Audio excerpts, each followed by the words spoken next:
The British were not here in 1957, and they will not be here tomorrow when the other 27 gather to celebrate their founding vows.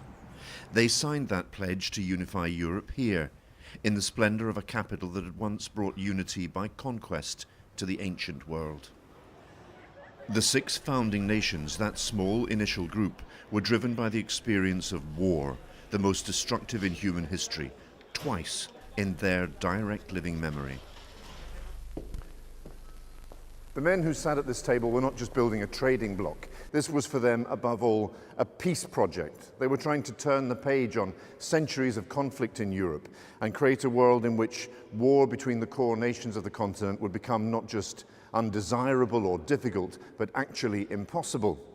How do you sit in this room 60 years on and breathe new life into that founding vision, in an age in which peace seems so entrenched that we've come to take it for granted, as though 70 years without conflict was somehow the norm in European history and not the exception?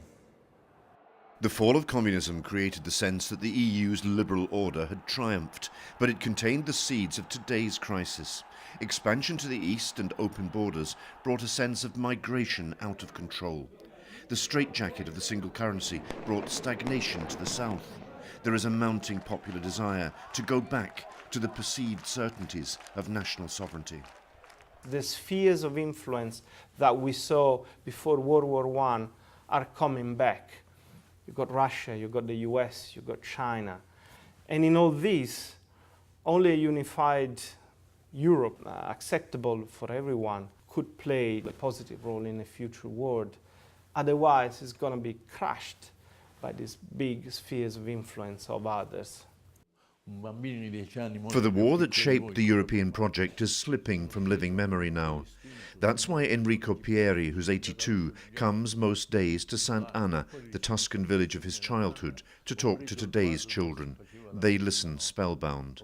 For when he was younger than them, 10, German SS troops came here and murdered more than 500 people, many of them beside this church. He survived.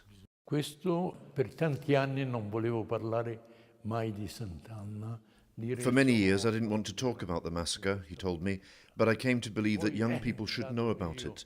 The EU gave us 50, no 70 years of peace. The young should know that that's why what we suffered can't happen again. Europe may be bound by its shared trauma, but there is now, for the first time, the prospect that the EU will fragment into mutually hostile blocs. Alan Little, BBC News, Rome.